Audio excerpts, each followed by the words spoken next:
Hello दोस्तों। तो आज हम बात करने वाले हैं कागज मूवी के बारे में। ये मूवी बेस है लाल बिहारी मृतक, जो कि उत्तर प्रदेश के रहने वाले हैं। लाल बिहारी जी को गवर्नमेंट रिकॉर्ड में मृत घोषित कर दिया गया था। 18 साल के संघर्ष के बाद उन्हें न्याय मिला। तो ये मूवी इसी स्टोरी पर बेस है। कहानी में लाल बिहारी का नाम भरत लाल दिखाया गया है और ये कैरेक्टर प्ले किया है पंकज त्रिपाठी जी ने।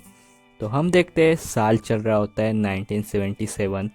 उत्तर प्रदेश के अमीलो गांव में भरत लाल रहता है। उसका बैंड बाजा बजाने का काम होता है। वो बैंड बाजा बजाने का काम थोड़ा बढ़ाना चाहता है, इसलिए वो बैंक से लोन लेने चाहता है। तब बैंक से उसे पता चलता है कि उसके लिए उसे कुछ गिरवी रखना पड़ेगा। तब उसे याद आता है कि उसकी एक ज़मीन है, इसलिए उसके कागजात लेने वो लेखपाल के पास जाता है। उसे लेखपाल बताता है कि वो तो कागज पर मृत घोषित किया गया है और उसकी ज़मीन उसके चचेरे भाइयों में बांट दी गई है।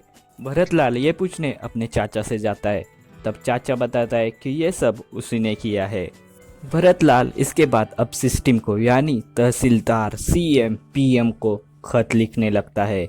लेकिन 3 साल तक सिर्फ उनका लेटर ही आ रहा होता है, उस पर कुछ कार्रवाई हो ही नहीं रही होती है। उसके बाद उसे एक वकील मिलते हैं, साधुराम केवट, जो उसके साथ आखिर तक होते हैं। ये केस लड़ने लगते हैं, लेकिन बहुत साल निकल रहे होते हैं।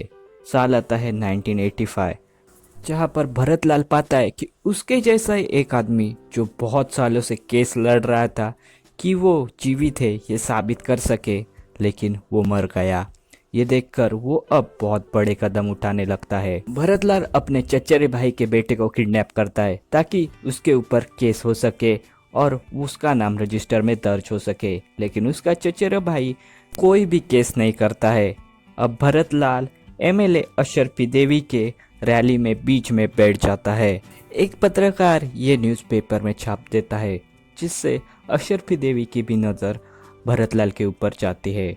वो भरतलाल को एक सलाह देती है कि वो अपने नाम के पीछे मृतक लगाए ताकि लोगों को समझ में आ जाएगा। तभी ये करने के बाद उसे बहुत सारे ऐसे लोग मिल जाते हैं जिनका ऐसा ही हाल होता है। इसके बाद अशरफी देवी के साथ मिलकर वो एक संगठन खोल देता है। इसी बीच भरतलाल के वैवाहिक जीवन में समस्या आने लगती है। उसकी वाइफ उसे छोड़कर चली जाती है और उसका बैंड बाजा का जो कारोबार होता है वो भी बंद हो जाता है। लेकिन भरतलाल रुकता नहीं है। 1989 में अमेठी से वो राजीव गांधी के खिलाफ चुनाव में खड़ा हो जाता है ताकि वो कोर्ट में अपील कर सके कि अगर वो मृतक है तो चुनाव खारिज करो, क्योंकि एक मरा हुआ आदमी का नॉमिनेशन कैसे एक्सेप्ट कर दिया गया है, और अगर इलेक्शन खारिज नहीं करते हो तो उसे जिंदा कर दो।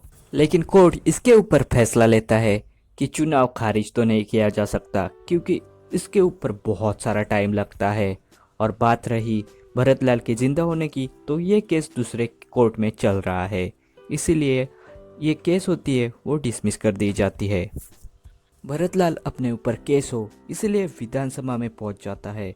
वहाँ वो पर्चे फेंकता है और चिल्लाकर कहता है कि मैं जिंदा हूँ, लेकिन उसे वहाँ पीटा जाता है। जो रिपोर्टर होती है सोनिया, वो भरतलाल की कहानी पूरी दुनिया में पहुंचाने की कोशिश करती है। अब साल आता है 1994। भरतलाल अपनी शव यात्रा निकालता है, तो वही जो वकील होते हैं साधुराम केवट और पत्रकार सोनिया मिलने पहुंचती है सीएम से।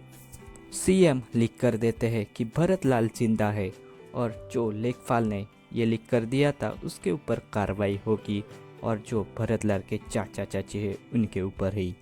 और मूवी यहाँ पर ही ख़त्म हो जाती है। दोस्तों, बात करें आज की, तो मृतक संघ में पूरे भारत से 20,000 लोग सदस्य हैं, और जो लाल बिहारी है छोटे बच्चों के लिए स्कूल भी चलाते हैं।